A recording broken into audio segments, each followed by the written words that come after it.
Firstly, George, thank you so very much for doing this. Really appreciate, you taking the time. Now, before we kickstart this episode, I think our listeners should know that George Crewe, you are the one who came up with the name for the podcast. That is the Race Based Podcast.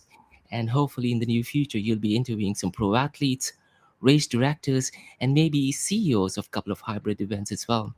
And for our listeners, you should know that George is also the co founder of Spirit Level. You're also a hybrid athlete, a coach specializing in HYROX, DEKA, obstacle course race, and running. And to be honest, George, I do think that you're one of the OGs in the obstacle course race community, and even as a coach. And I do very strongly feel that colleagues and athletes have a tremendous sense of respect in what you do. And when you talk about obstacle course race in particular, I do feel that you have put a really strong benchmark.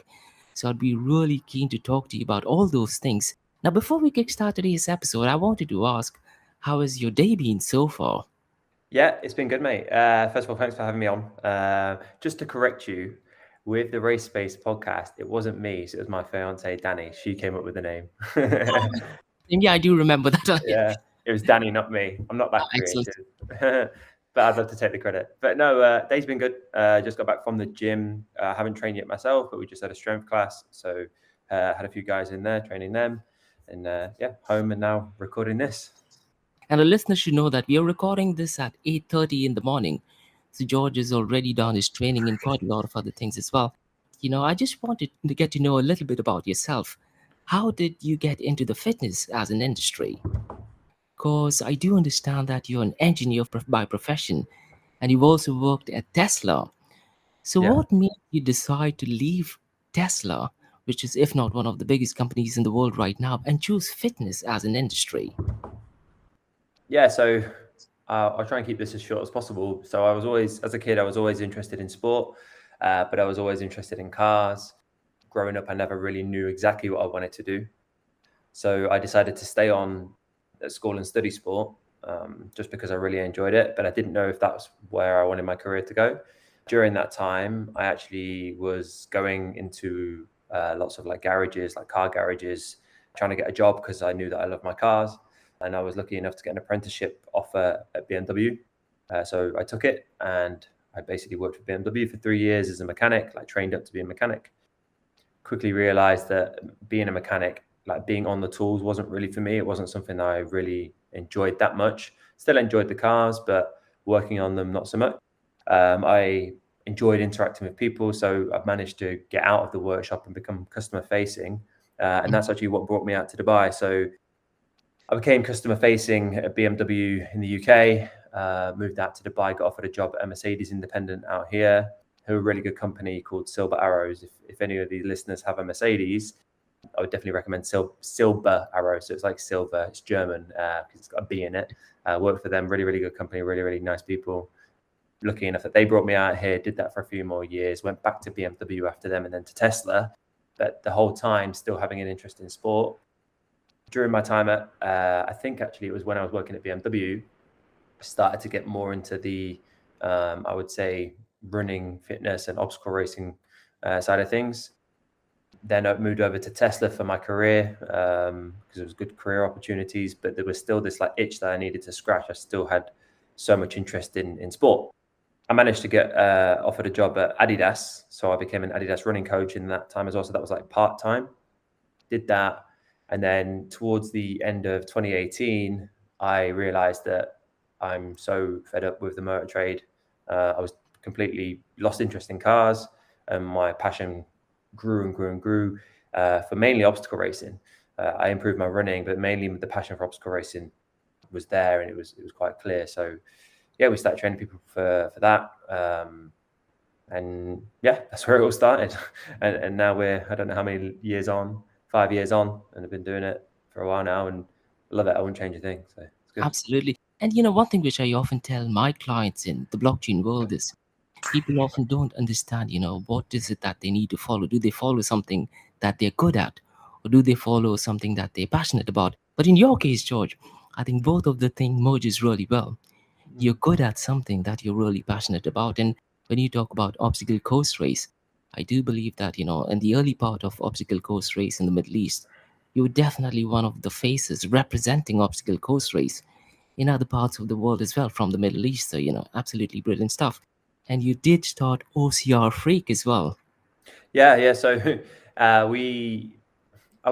thing I want to say, like, I don't want beginner athletes to be put off, because from the outside, if you only just meet me now, yeah, I'm probably a little bit better. Well, I am better than what I was, but that didn't happen overnight, and that didn't, like, I wasn't just good. I'm not saying I'm good now, but it takes a lot of hard work, and it's mainly consistency. And the reason that felt easy is because I loved it so much.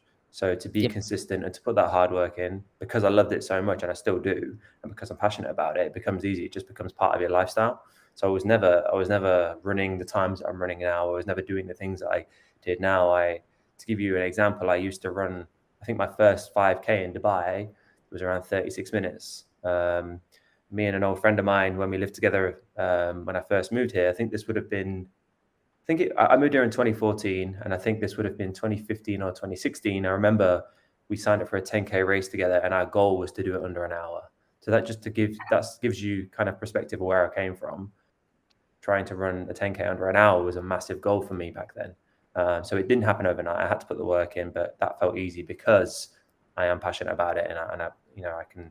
That's why I continue to put the work in and stay consistent. So yeah. And you touched on OCR Freak. So yeah, obviously because I'm passionate about it, I'd already started working as a run coach for Adidas. I, let's say, had such a big interest in Spartan. They asked me to do a photo shoot for them with a few other people. And basically we decided that it would be a really cool idea to start offering some training for people for obstacle racing, because no one was really doing that. So me and a few people basically put some sessions together, started training people down at Kite Beach for obstacle racing. We made a WhatsApp group called OCR Freaks. And then it basically just grew from there, really. Like, I think back then there were no communities for the obstacle racing scene, So this group of OCR Freaks was the first group, and then more and more cropped up, and more. I think in Abu Dhabi a few popped up, and then obviously more and more in Dubai. And people started that the obstacle racing scene in the Middle East grew, and it's quite cool to be or have been part of that. That growth and that initial idea, I guess. And it really, really took off, which is really cool to see, and it's good for the sport. So yeah, and then obviously with OCR Freaks, the people that we started together, everyone went their separate ways. Some people moved away, some people went and did their own thing. I left. I got offered a job at Inner Fight, so I joined Inner Fight I basically started Inner Fight OCR and became a endurance coach for them. Did that for just over 2 years, and then basically decided that I wanted to be doing my own thing again. So that's how Spirit Level was born. And I wanted to ask, what is it that made you decide the name Spirit Level? What was the whole process getting into Spirit Level? Because I think you guys have a very unique T-shirt as well, which is blue in color, and you Yes. easily identify some of your athletes who are from Spirit Level. Yeah, not many people ask us, which I find quite funny. Like, not many people ask us why did we choose the name Spirit Level. So it was obviously founded by me and my fiance Danny, and yeah, so she's from a branding and marketing background. She used to work for a big company in the Middle East, and I think they're a global company. So she was teaching me the way of how to come up with brands and brand names, and we kind of made like you'd call it a spider diagram, and the middle section was empty, and that would have been the name of the company. But we already had this community. We already knew what we wanted. We knew what we were about. But how do you put that into a name, into a brand?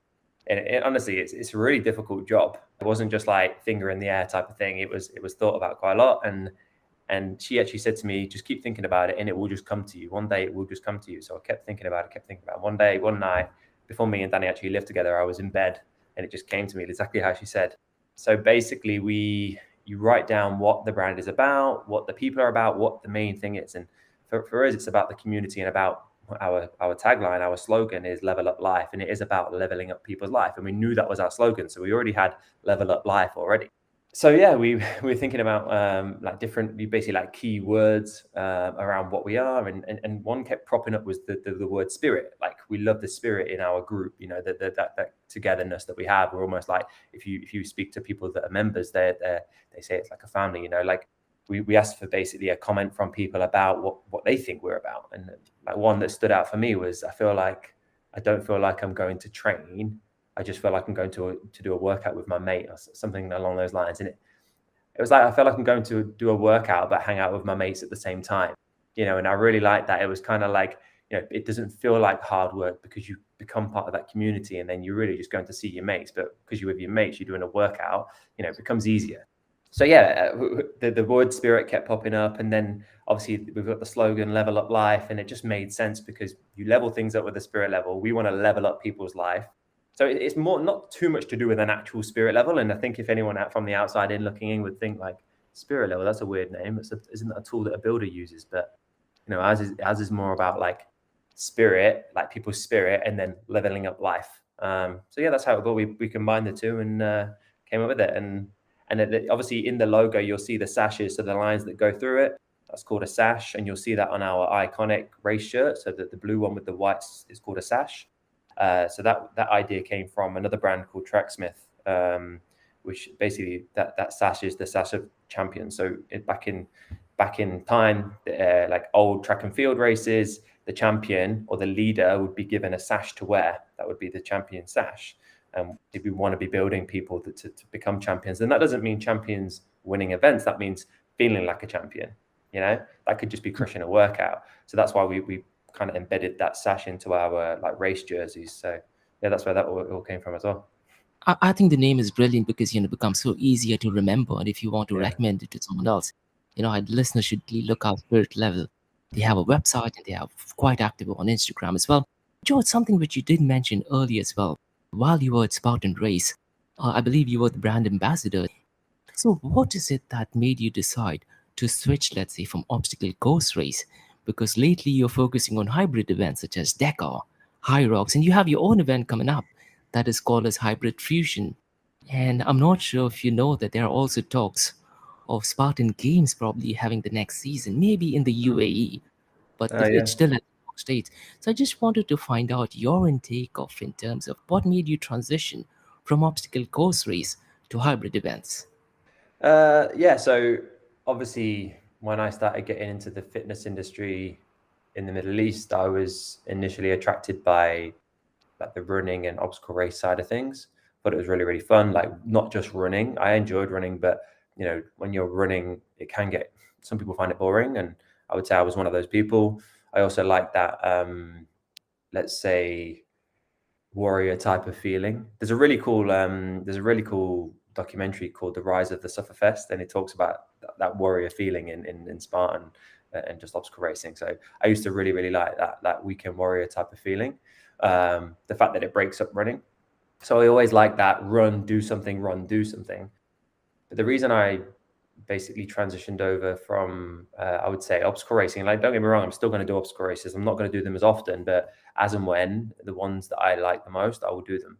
But the primary goal is this hybrid fitness now, hybrid races. So yeah, I guess the main reason I say I transitioned is because I realized there's good potential for me. And I also realize there's so many people out there that there's good potential for them as well. And there's a big crossover between lots of different sports that all feed into hybrid fitness. So you're talking triathlon, runners, CrossFitters. You know, if you're a CrossFitter, but you've got an engine you can run, then you're probably going to be good at hybrid fitness. If you're a runner, you know, if you're a fast runner, you're just a pure through and through endurance runner. Okay, you need to build in some strength and some compromise running, but then you're probably going to be good at hybrid fitness. If you're a triathlete, you'll have an engine. You're used to transitions from running and doing different things. So you're probably going to be good at hybrid fitness. You just might need to include a little bit more strength and compromise running. And then I would say, obviously, and this is, I would say the people that we see often now in DEKA Fit and HYROX, the majority of the athletes are these obstacle racers that are bigger, like myself, that, you know, you're not, because let's face it, obstacle racing now is basically running, even like Spartan, they're changing from burpee penalties to penalty loops. You basically need to be a fast runner. That's why you'll notice a lot of elite athletes are switching over to hybrid fitness because they can't keep up with these runners in Spartan race, for example. You have to be an out and out runner now that can do obstacles, basically. People like my size, I'm 6'2", over 90 kg. I'm not going to be catching these guys at 60 kg. It's not going to be possible. That isn't my body type. I'm never going to get down to that weight and be able to run the speed that they can. So it's, and I think there's a lot of people in my boat. So yeah, I basically decided to go down that hybrid fitness route. I think it suits my body type. I think there's so many people out there that it would suit their body type. I think there's lots of crossover from different sports that feed into it. And this is why I believe that HYROX, especially in Europe, but mainly the UK, it's grown so much and so fast. Like, just to give you some numbers, I think that London, September, I think it was 2021 in London, there were 700 participants. I think last year, 2022, the same event, 4,500. This year, they're targeting 2 days, spread over 2 days, and they'll have 7,000. So, that growth is insane. Now, that's mainly the UK. The UK, all their events sell out. Like, me and Danny are racing in a few weeks in Manchester, sold out. We're lucky to get, the tickets. I believe that HYROX Middle East and hopefully Dubai very soon will be busy. I think obviously it'll be a struggle because we need to get that recognition out here and people can see what it's about. But as long as it's done well, I think it will grow. It's growing faster than what CrossFit grew. I think it will grow and outgrow Spartan race. I really do. Having done a few HYROXes now and seeing how the event works like clockwork, it's a German brand. I took a step back. My first one was Birmingham, which was an event. I think we had 4,000 participants. It was in the NEC, which is big arena. And I was doing a warm up, and then I went to the bathroom and I came back and I looked back at the course and I was just like, this is incredible. Like, it just works like clockwork. You've got people doing all the zones are full. The run course is full. You've got a shop, which is a Puma store that people are just buying, like the queues as long as you can see. Like, this thing just works like clockwork. You don't even have like an MC at the start of the race to launch you out. You have a TV with a countdown, and it's just all pre-programmed in. It's really, really good. There's a big future for it, and that's showing how quickly it grows. So, yeah, sorry to go on a little bit there. No, I totally agree. I mean, when I look at it from a business point of view, in the next coming decade, I definitely do see, and I agree to something that you did mention, that, it may overtake Spartan race. Because when you talk about it at a macro level, from a business point of view, this whole notion is coming up to think local and act local. It used to be think global and act local, but lately I do feel then the fact that you're organizing an event, doing your own events in UAE, I think that'll definitely give you a competitive advantage. I do feel spirit level will have a competitive advantage as well. So what I wanted to ask George next is, you're organizing an event called as the Hybrid Fusion Race. Yeah. Can you tell our listeners a key differentiation, let's say, between Hybrid Fusion Race, DEKA, and let's say HYROX event? What is the key differentiation between these three events? So I would say, obviously, DEKA have their three different races. They have the strong, they have the mile, and they have the fit. The differences between them, that the strong has no running, the mile has 1 mile of running, and then the fit has 5K of running, and it's all broken up into different segments. So I would say Hybrid Fusion is something that's much shorter, but we've tried to think outside the box when we've designed it. Obviously, it was founded by me and my fiancé, Danny. We was trying to come up with something that's still a hybrid event, but it's also not edging more one way than the other. So what I mean by that is it's not edging more towards the stronger athletes, but it's also not edging more towards the endurance athletes. It's got to be a combination of both, and then it's a pure hybrid event. So what we've kind of done is changed it slightly. So you've got DEKA Fit and you've got HYROX, which is where you'll do a run, then a station, a run, then a station. And by a station, I mean like a functional fitness station that can be still endurance-y, but it's a lot of like strength endurance. So what we've tried to do is add in some strength elements, some endurance elements, some strength elements, and some strength endurance elements. So you've kind of got all three things. The whole event, you would still class it as an endurance event, or it's called a hybrid event. But the difference is it starts with an endurance station. So it always starts with a run. Then you go into a strength station. You then go into a strength endurance station. So you do that twice, 2 blocks. In the middle, you have an endurance block, which is 250 meter run, 500 meter ski, 500 meter row. And then you repeat two different zones, which go endurance, strength, strength, endurance, endurance, strength, strength, endurance. And then for the elites at the end, there's something a little bit spicy. So you'll get a 60-second rest, and then you have 60 seconds to go max calories on an assault bike and accumulate as many calories as you can. And each calorie equals to 1 second, and that 1 second will be reducted from your overall finish time when the clock was stopped.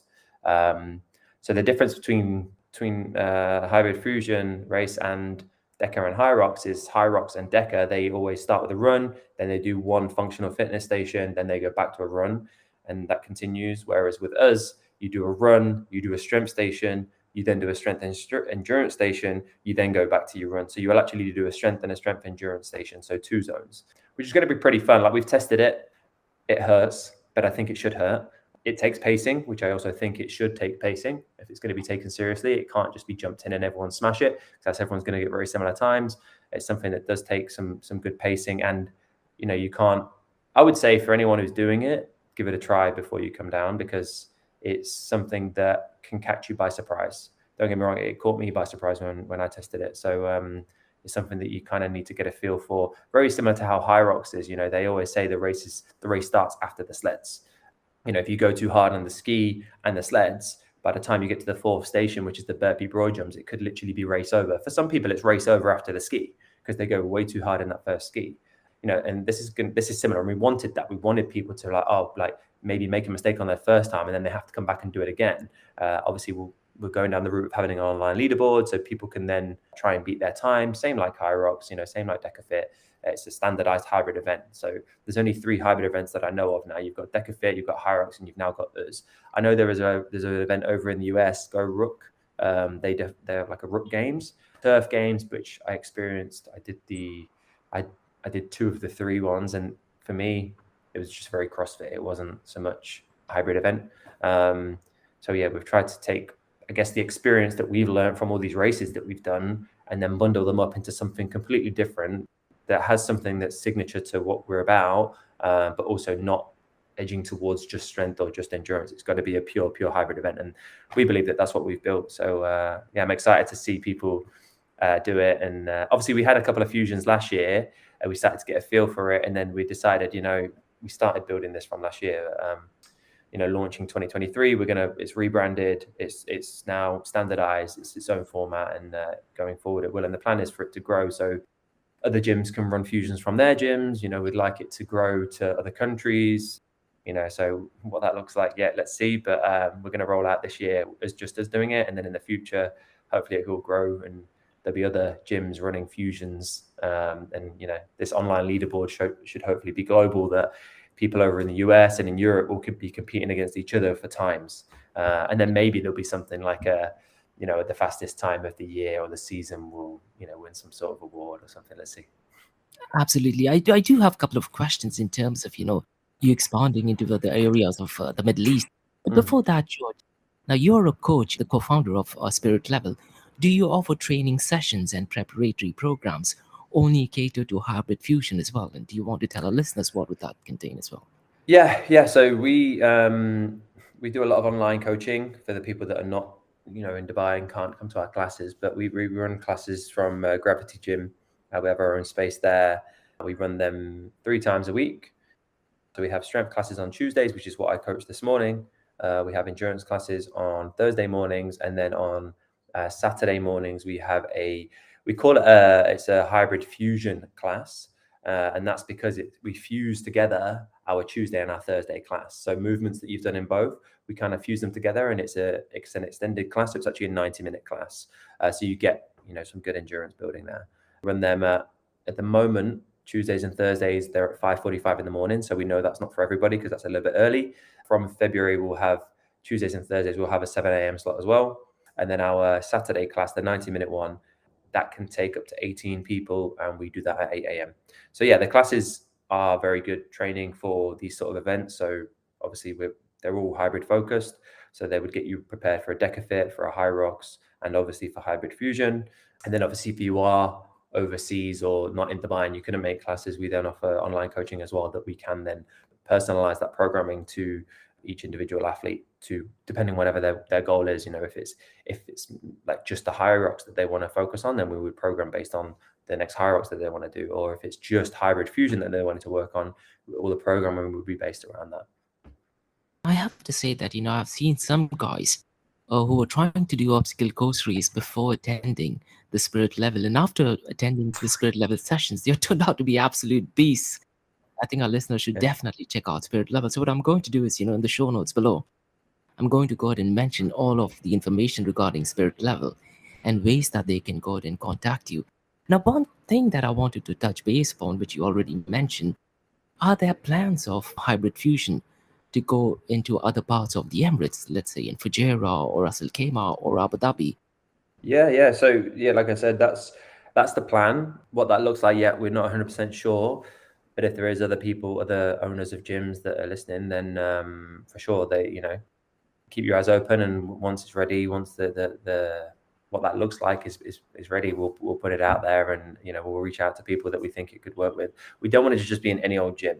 It needs to be, the quality needs to be there. It's one thing we do pride ourselves with, and that's good quality. There'll be no cutting corners. It needs to be standardized. Everyone needs to be doing the same race. We don't want, say, for example, the sandbags. I don't know, the open male and the elite female sandbags are 30 kg. Now, if that goes to another gym and they only fill their sandbag up and it actually isn't 30 kg, if it's only 25 kg, then it's not the same. Or if the judging standard isn't, strict, if it isn't, the devil's press is 40 devil's press, if that dumbbell over the head isn't fully extended, if it's just, the elbow still bent, it's a no rep. So we need to make sure that's really, really clear. So there's lots of things that we need to basically put together. But, for this year, I would definitely say for 2023, it's just going to be us. Potentially by next year, 2024, we'll look to expand into other gyms. The goal for us is to have one event every quarter. So every 3 months, we'll have a fusion. So if you miss out, because there is limited spaces, obviously we're doing it inside a gym. Like the open heats are already sold out for us. So if you do not get the chance to do the heat that you wanted to, there'll be a chance again in April to do it. I would just say, as soon as you see it announced, book the place that you want. This event is nearly completely sold out. I would say by April, because this is our first one, people are kind of like wondering what it is. But once people see videos and see what it's all about, I'm pretty sure by April, the whole thing will be sold out pretty quickly. So if you do see that, if you have got interest or you can't make this first one and you want to do it, then one, try it, because the format's out there on the website. So you can try it in your own gym in your own time. But if you do want to compete and then have your time recorded and it be put onto a leaderboard, then try and get booked into the April one as soon as it's announced. Just go and follow Hybrid Fusion Race on Instagram. Basically, everything gets posted there. You can follow Spirit Level as well, because obviously it's both of our companies. We kind of relay both of the information on both pages. Absolutely. What I'll do is, I'll definitely mention all of the details in the show notes. And one question which might be a little bit too ahead to ask is that in the event that you're planning to have in April, will that have the exact same events or will that be some changes to that one? Or Nope, it's going to be exactly the same. So like I said, like DEKA, like HYROX, it's a standardized format. The format remains the same, and that way it's repeatable. So say Joe Blogs comes on the 21st and he does the event in 27.5 minutes. Then he's got a goal that he wants to do it in April. He's like, right, I want to get it under 27 minutes. I want to knock that 30 seconds off, So it's standardized and it's exactly the same every time. And then people know then they're getting fitter. So if you're just not looking to compete, if you're not a competitive athlete, but you want to check if you're getting fitter and you want to use an event to do that, then it's a really cool event to do that as well. One thing to mention, we do have, it's not just for solo. So on the 21st, we have in the evening, it's going to be like a nightclub inside the gym. It's pairs, so the pairs heat, so teams of 2, 1 male, 1 female. There is about, I think there's 8 slots left, so we can take 8 more teams for that.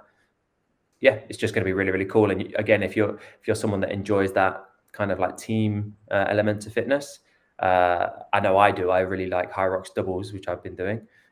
I think the training together with somebody and figuring out the best combination of how to do it in the fastest time. I think we've got some really good teams signed up already.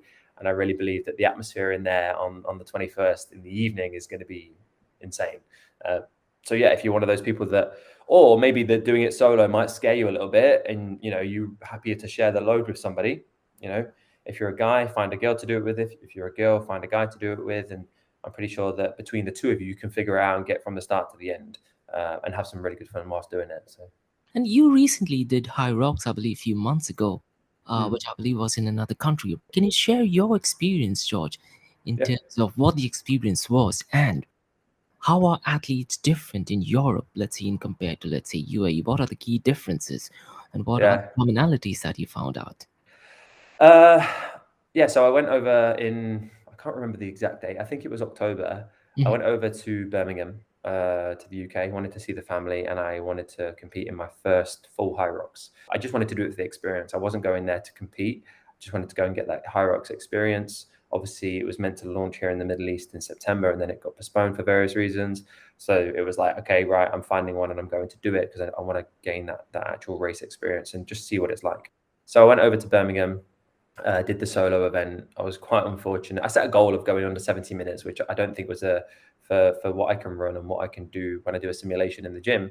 I believe that, a 70-minute going under 70 minutes wasn't a big goal. But something happened to me that morning, and I think it was COVID, because when I came back to Dubai, all my family back in the UK that I'd spent time with had COVID. So I think before the race, I just had a loss of energy. But yeah, anyway, the experience itself, like I said, I looked back in Birmingham and I saw the way it operates, and I was just so impressed. And I knew that was it. This was my sport. Like, as soon as I'd not even started the race, and I knew that was it. This is my sport. So yeah, I had a great experience, but had a bad experience during my race. I managed to hit my goal of sub 70 by like 30 seconds, but I know there's so much more in there from me. I know I'm way better than that performance. So yeah, it's exciting for me. Then the following weekend, we had about 15 of us go from Dubai, and one of my clients and her friend who live in Saudi, they came over as well. So we had about 15 of us in Amsterdam. A lot of us did the doubles race. We had one of my athletes did the elite female race. I think she actually came third. I think she won her age group or second in her age group. She came third or fourth overall in the elite female heat, which is really awesome. So yeah, we did really well. I did doubles with Tarek McDaddy. We placed fourth. The world record men's doubles was broken that day, and we watched those guys. They got the first heat, and they were absolutely savage. They broke the world record by, I think, over 2 minutes. So obviously, they came first. If those guys weren't competing, we would have podium, but we finished fourth, which we were very happy with our time. It also qualified us for the World Championships in May in Manchester. So me and Tarek are heading over to do that, which is going to be exciting. And then in the evening of the Amsterdam race, me and the boys decided that we wanted to do the relay, the team relay. So myself, Tarek, George Blackwell, and Florian, we decided that we would do the team relay, which you basically do 2K of running and 2 stations each. You do the run before the station that you're doing. That was really good fun. Like, anyone who doesn't like lots of running but likes the idea of HYROX, grab 3 other people, do the relay. It's really high heart rate stuff, but it's super like thrilling. It's really exciting. That was really fun. We managed to take the win. And then after the race, we looked at our time and we checked out what the world record was, and we realized we were 1 second behind the world record, which was fun, but also frustrating, because there's 1 second's nothing. Like, I'm sure we could have made that up. If we'd have known, you'd always say this, if we'd have known, we'd have got it, but we didn't know and we didn't get it. And that wasn't even the goal. The goal was to just go there and have fun and try and win. And we did that. We had fun and we tried to win. And then it's just a shame when you look back and you're like, damn, it was 1 second off a world record. But anyway, it's really good fun, and we'll probably do it again, I think, in Dubai, the next one, whenever that may be. I'm hearing rumors it could be May or June, but I've heard a rumor that it could be May. So let's see. I'm definitely hoping that, you guys in your team definitely smash the world record, not just by 1 second, but definitely by giving a competitive lead as well. Now, keeping that experience in mind, you've done your obstacle course race in other parts of UK and other parts in Asia as well. What is it that UAE or the MENA region can do in order to produce, let's say, world-class athletes, let's say like a Rich Ryan or, Hunter, or Yeah. even Ryan Atkins? What is it based on your experience? And your experience would be valuable because you're an athlete as well as a race director. So, Yeah, I think to create world-class athletes, what the Middle East can do is, I guess, they could support gyms more. I do believe the races out here need to be taken seriously. I think the race organizers, especially bigger races like Spartan, I really would like to see, drug testing introduced. I know that a lot of pro athletes, or some of the top level athletes in the world, are put off about coming to the region because they hear rumors, and there's rumors always around people taking performance enhancing drugs. So I would say that needs to just be sorted out. They need to be testing. They need to be testing people at the end of races, especially the top 10, especially in championship races. Like it's now been back-to-back world championships in Abu Dhabi. I don't believe there was any drug testing. I think John Alban came out after the world championships in Liwa, wrote an article about how disappointing it was there was no drug testing. Now, that's not accusing people for being on drugs, but just to make it more of an attractive sport and taken seriously by pros. You would like to think, because these pros are basically doing it as a full-time job. If they lose to an athlete that's taking performance-enhancing drugs, it's out of their control. And so to be tested, it just keeps it fair. Keeps it clean, keeps it fair. So that's one thing. I would say the judging standard or volunteer standard. It's a really difficult thing. I'm already learning that with organising Fusion, getting consistent volunteers to judge and do a good job is tough. So I can understand the struggle what Spartan have. I know that they have a team. They call them the Red Army. I know they have a team that help out a lot, and a lot of them are experienced and do it a lot. I think maybe a rewards program. I think they already do have something, but some sort of rewards program so that volunteer feels motivated to be there, feels like they're actually getting something to be there, and they want to put in the effort to do a good job. I don't know what that looks like, but I think good judging and volunteering is standardizing things a little bit so that globally everyone's on the same page. Because you can go to, say, a Spartan race in Europe, and you can go to a Spartan race in the Middle East, and a Z wall, for example, could be completely different. Sometimes out here they don't have the hole missing in the middle, whereas if you go to Europe, it's missing. Other examples, Hercules hoist. I've been to Asia before, and I raced in 2018. I did the Southeast Asia series, and the Hercules hoist is super heavy. It's not for my size, it doesn't feel heavy, but I know even I can feel the difference compared to the Hercules hoist in Asia compared to the one here, and then the one in the UK is slightly different as well. Like, it's the Hercules hoist, it should be the same weight every time. I don't know what that looks like. Say for HYROX, right? HYROX are now trying to completely standardize their sled weights. So one thing that they did is now standardize the actual sled. So the sled is made in the same factory, and all HYROX events globally will use the same sled, and I believe the same plates. So that's one way to standardize it. Whereas before, I think people were saying that the sleds in the US were slower than the ones in Europe, and that could be based on the how much friction there is on the bottom of the sled if it's a different type of sled. And it's like, it's a hard thing to standardize, but I think in obstacle racing, if you're filling a sandbag, fill it, put it on the scales, get it to whatever 40 kg, and that's maybe your male weight, and that should be standardized or taken more seriously by the build crew, I guess that is. So there's lots of things that could be cleaned up to make it more standardized, more attractive to, like you say, world-class athletes. I 100% agree, and particularly when you talk about standardization. And one thing which you did mention earlier as well, that athletes, they try to improve their own performance as well. Try to be their personal best.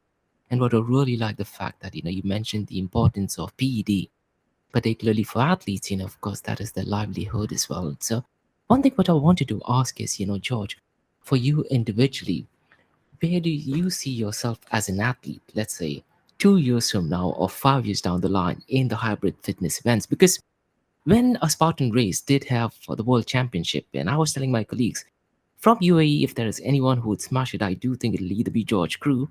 Now, since you've switched to hybrid events, what are your ambitions, as an athlete? Yeah, so I've kind of, like I said earlier, I've not switched off from obstacle racing completely, but I'm just not doing it as often. Like, if one comes by and it's in Dubai and it works on a weekend that I'm free, I'll do it, and I'll do it for fun. I don't have any ambition to compete so much. I'll still enter it and be competitive, but I'm not training for it as much. So still on my radar. Like, don't get me wrong, I love stadium races. I know that Spartan Arabia have just announced the stadium race in Kuwait. That is going to be on the same day as the Gov Games qualifier.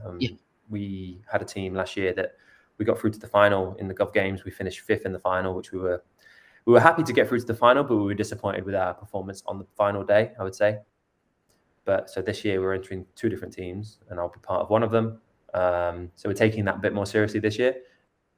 Last year we had events back to back to back, and then the last one was Gov Games, and we were exhausted by the time we got to it. So being so exhausted and still finishing 5th, we were pretty happy. So this year no stadium race in Q8 for me. I think ordinarily, if I had no event that weekend, I probably would have done it.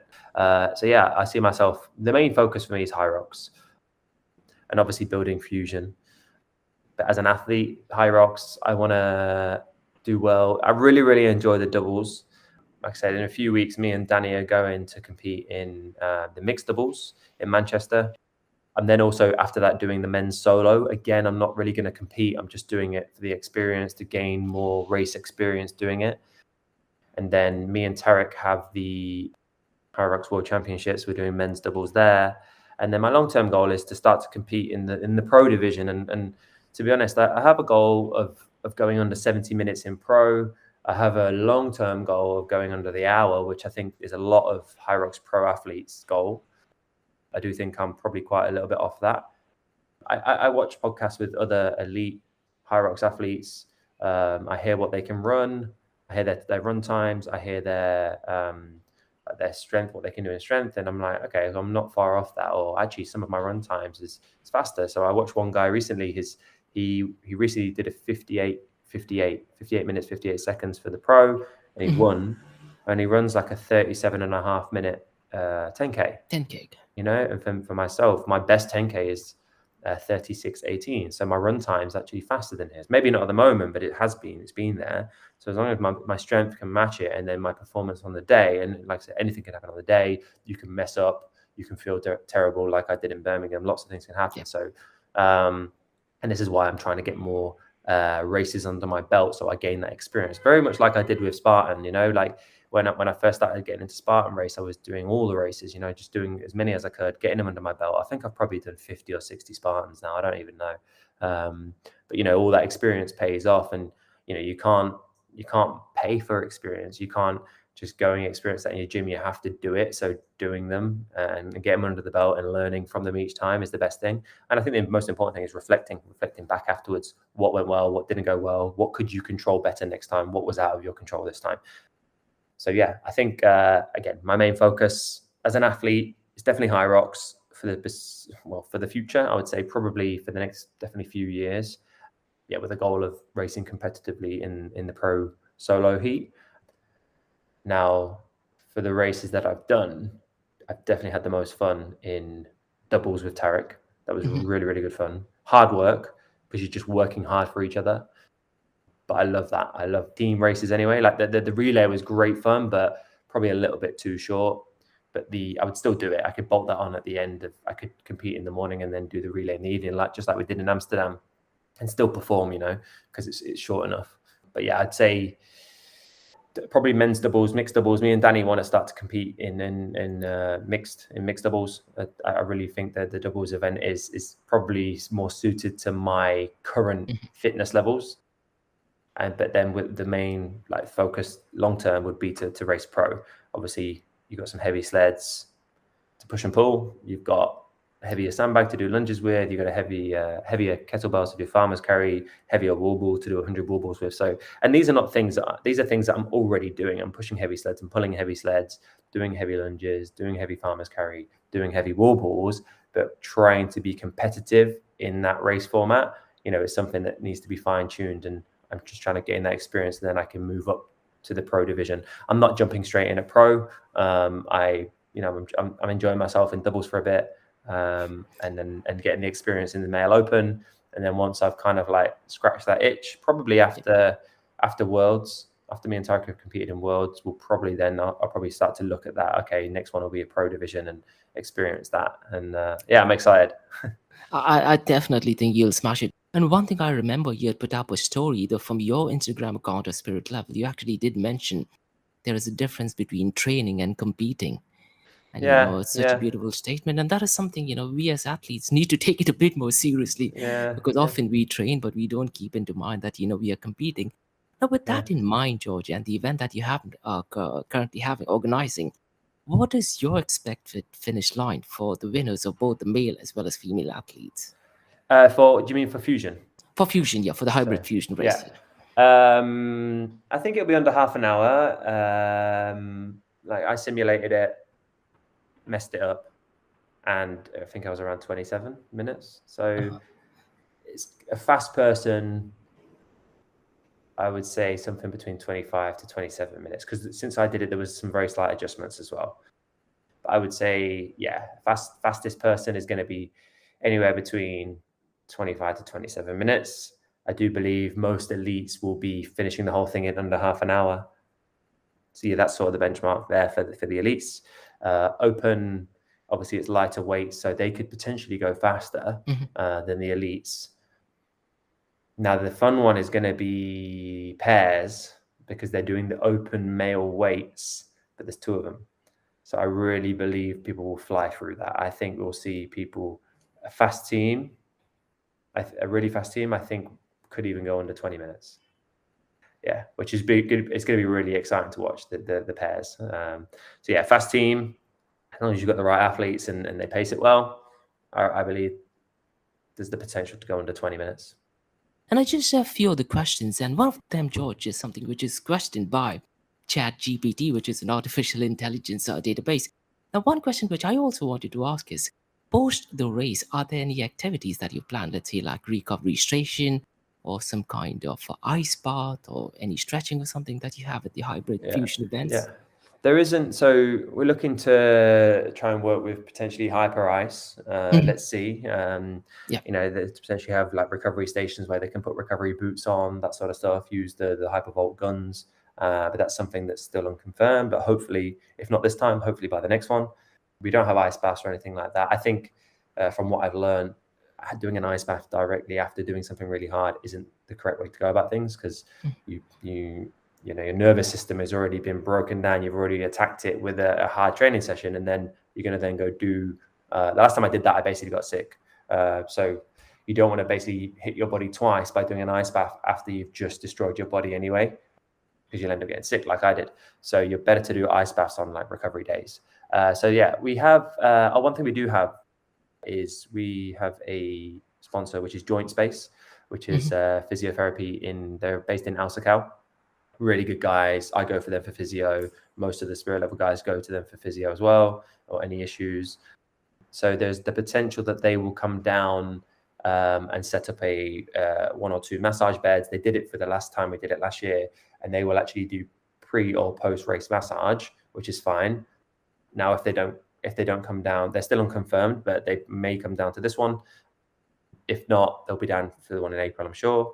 But one thing they are doing is sponsoring all the winners. So if you come first place in the elite, open, or the pairs, you'll get a free session to go to Joint Space and experience what they're about and what they do. So yeah, that's an option. Just have to win. That's really cool. And then other sponsors we have, like some food sponsors, that sort of stuff. So there'll be snacks around, and I think the best thing for people to recover afterwards is go and refuel, hydrate, and go to bed. Especially if you after the pairs, because the pairs one there's going to be no post race event, because it could potentially go right up until 11 p.m. Anyone who knows me, 11 p.m. is way past my bedtime. We'll be running the morning heats, taking a break, and then running the evening heats, and most likely we'll be taking a nap in that after.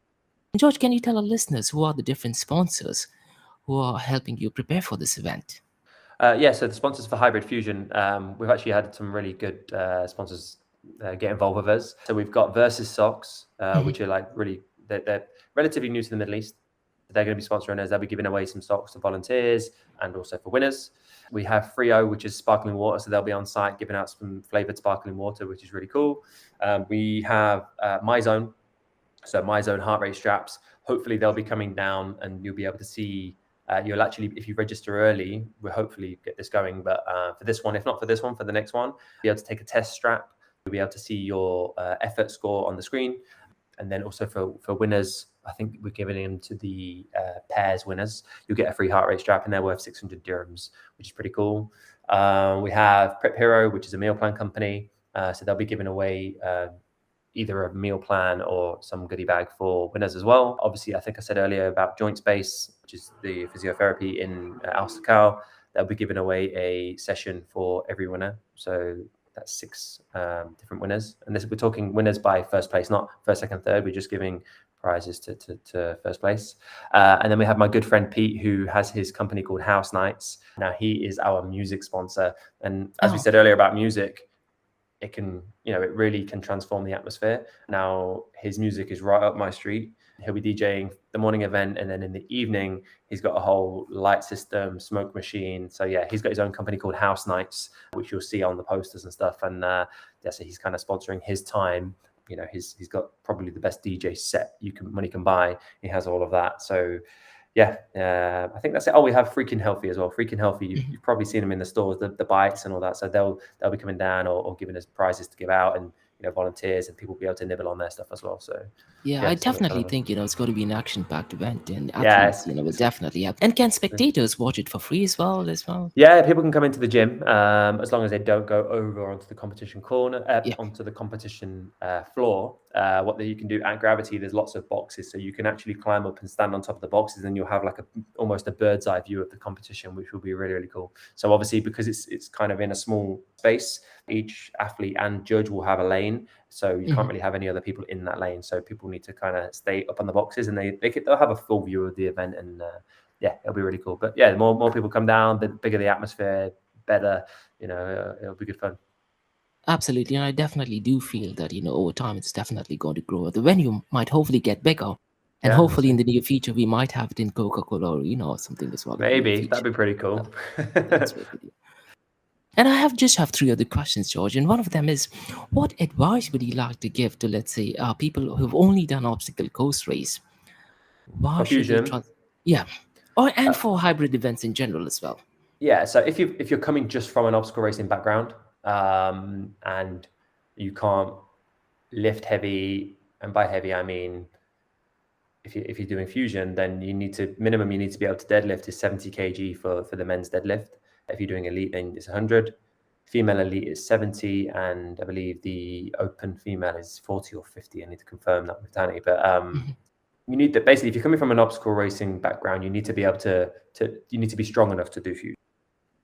I believe that most people will be, because the weights are not extreme, but just make sure that you enter the right category. Say for example, if you only weigh 70 kg, and you know that you can only lift 70 or 80 kg for one rep on a deadlift, then don't enter the elite category, because you're not going to move the deadlift. It's 100. You're better off to enter the open heat, which is obviously sold out for this time. But yeah, so I would say to prepare, if you're from a strength background and you don't have any endurance, do some endurance training. It's probably a little bit too late now, because endurance takes time, but definitely for April, start to work on your endurance a little bit. Like I said about the timing, it's going to be something around that half an hour mark. So you need to be, making sure that you can keep your heart rate up at like threshold for at least 30 to 40 minutes, and get comfortable there. Grip strength is one. I would say, the second zone, which is deadlifts and kettlebell swings. From experience, that gets your grip fired up quite a lot. You do a short run after, and then you go to a ski erg, and your grip's so fired up that even gripping the handles on the ski erg is very interesting. So people are going to experience that. So yeah, I would say do some grip work. Even deadlift hold, do some reps, and then on the 5th rep, for example, hold the deadlift in the top position for like 30 seconds, for example. That's going to get you more used to it. And one question which I wanted to ask, which is kind of like a follow-up to the same question. Which international athlete would you, let's say, hypothetically want to be present at Hybrid Fusion and give it a try? And if there was one athlete you would want to invite and want to just see how they do at that event, who would that be? To be honest, based on Ryan Kent's performances in DEKA, his performances in HYROX, and the fact that he's really good at those really short bursts, and for someone like him, hybrid fusion race would be a very short event. I believe he could absolutely smash it. I've seen some of his times and some of the things that he does. Yeah, I think I'd love to see Ryan Kent, take it on. He could, that's the cool thing. He can just do it in his gym over in the US, simulate it. I could send him over the format. We could get him to do it and then get his time. Obviously, for it to be an official time that would go onto the online leaderboard, he needs to do an official event, and the only way to do that at the moment would be at ours. But with the long-term goal of being able to do it in other gyms, that potentially they would be able to do it over in the US. So yeah, but if you wanted to simulate it, if you know him and you want to reach out and challenge him, send him the format, then go ahead. And absolutely, yeah. And one thing which you just touched upon is Spartan Race. They have an unbreakable pass. Now lately they're also partnering with local events as well. So I'm not sure that that in UK they've recently had a partnership with British Obstacle Course Race Championship. So they're trying to incorporate some Spartan race obstacles into that as well. In the near future, I really am hoping that there might be some partnership. Hybrid fusion also gets part of it. And George, one question which I wanted to ask is, yeah, are you doing this all by yourself, or do you have other business partners, or is your fiancé helping you with this as well? Yeah, so Spirit Level was founded by me and Danny, my fiance, and so was Fusion. Fusion, a lot of the work gone into Fusion has been her. Yeah. Now she coaches people herself. She's actually at the gym right now, personal training a couple of clients. She will lead some of the classes as well that we run, and she also coaches online. So she does the same as me. However, on top of that, she's also a nutritionist. So a lot of the people get that combination. The people that she's coaching get the combination of training, but also nutritional guidance, which she uses a separate app for. So yeah, that's something that she focuses on. She's really good at it. She also helps me with it. So yeah, if people wanted to reach out to her, then it's her Instagram is Danny_Murph, or you can just reach out to Spirit Level and we'll catch you there. But yeah, she's got some really, really good results with some of the clients that she's been helping. Obviously, she can train people for fitness, for strength, for running, for hybrid, but that combined with the nutritional coaching as well, it's a good recipe for some big transformations. Let's say that. And one thing what I wanted to say about Danielle is she's definitely a pro athlete as well, because I do remember seeing her at one of the obstacle course race. I believe it was Desert Warrior Challenge, and there was multi-rig. 9 out of 10 athletes did actually miss or skip the entire obstacle, but she was one of the only ones who actually completed the obstacle. And I'm not mistaken if she did it the first try or the second try. So she's definitely capable of handling other athletes as well. She it's funny. So when we met, she'd never done an obstacle race. She's never done Desert Warrior. It must have been a Spartan race. But when we met, she'd never done an obstacle race, and she got into it because of me. And we started doing a little bit of rock climbing together. So she's got really good grip, and she's fit anyway. She's strong anyway, but she just gets it when it comes to technique. And we was in the gym, and I said, I'll just try this multi-rig out, and I got to go across the rig, and she just did it first time. It's like, oh, easy. And then she never has an issue in the race. So the multi-rig in the Paris Stadium race was really technical, and she still nailed it. So yeah, she's strong at that sort of stuff. And it's great to have fellow business partners who are mentally at the same wavelength as you, as well as physically. Actually, she's probably stronger. Now, the final question what I wanted to ask is, George, what advice would you want to give, let's say, to fellow race directors? What I'm really interested in knowing is, from your point of view, because you're an athlete and a race director, your thought process would be much better than someone, let's say, who's just a race director. Because they might have this tendency to overlook things from an athlete's point of view. But in your case, you're merging both of those. So what advice would you, let's say, have to race directors? Now, you also need to keep in mind that they might be your competitors as well. So what advice or suggestions would you like to give to them? I would say I've got probably a little bit of advice, really. Like, one big thing that stands out for me is, especially like I actually watched a podcast with one of the co-founders of HYROX. He said exactly the same thing. And I've been thinking this way for a while is, you just mentioned they might be my competitors, but they're not my competitors.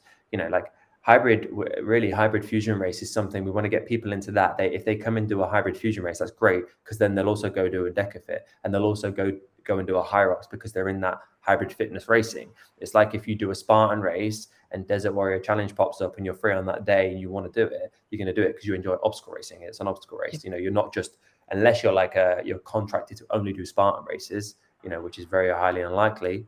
So I would say be a bit more supportive with other events. I support all events. I think that there's been, I would say, people think it's conflict of interest, but actually it's not. It's in your interest to support other hybrid events or obstacle racing, for example. I know that Spartans sometimes look down their nose at Desert Warrior and vice versa. It's just support each other, and also communicate.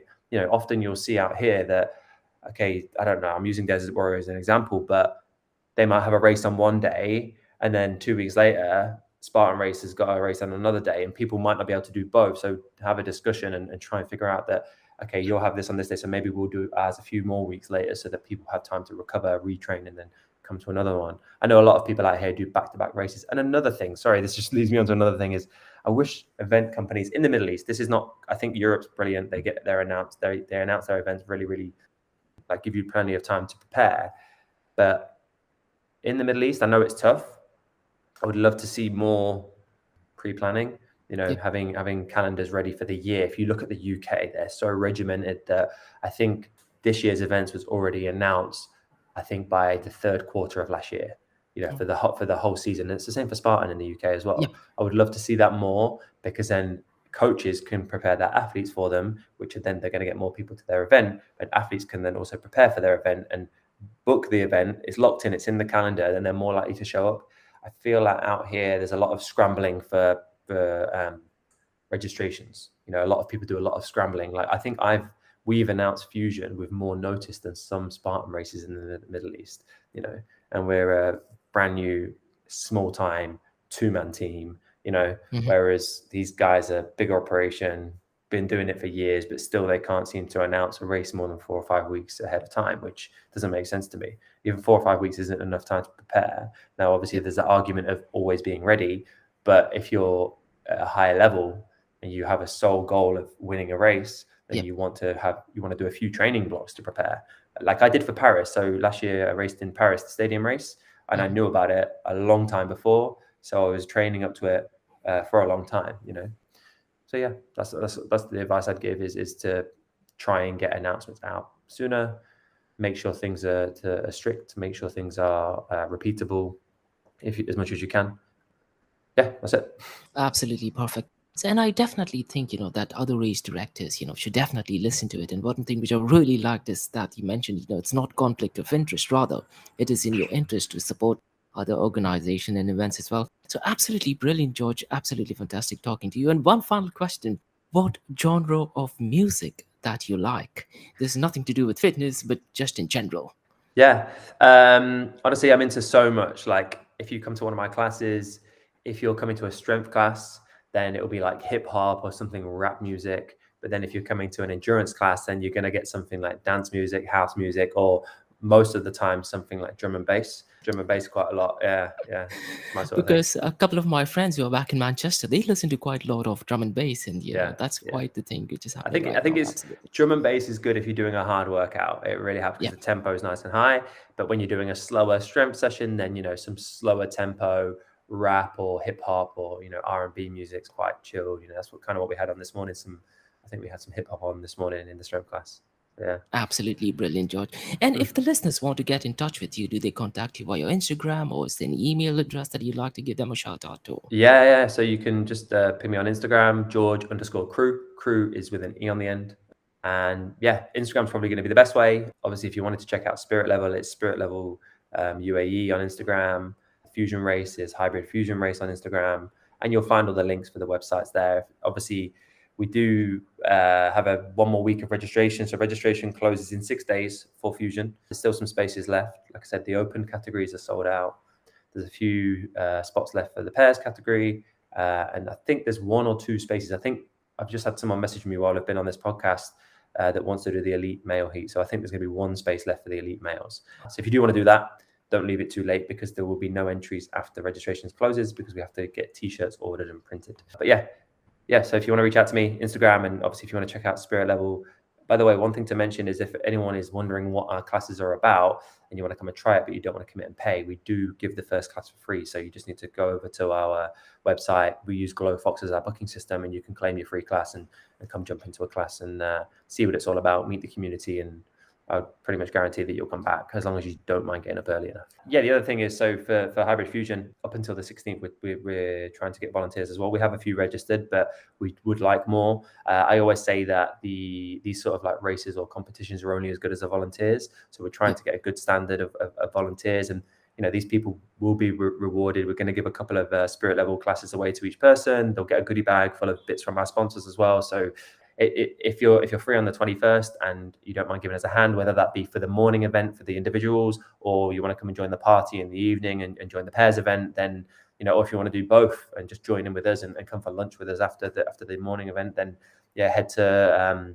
hybridfusionrace.com and go through the booking link as if you're going to register, and you'll find the button there to register as a volunteer. Again, you'll get a t-shirt. That'll be a volunteer t-shirt, and like I said, a goodie bag and a couple of classes to say thank you. And if you're good at it, we would love to have you come back each time and volunteer. If you wanted to compete in the event, we can do something there as well. So the race will only be as good as the volunteers. So the more people that can help out, the better. We'll definitely find a spot for you.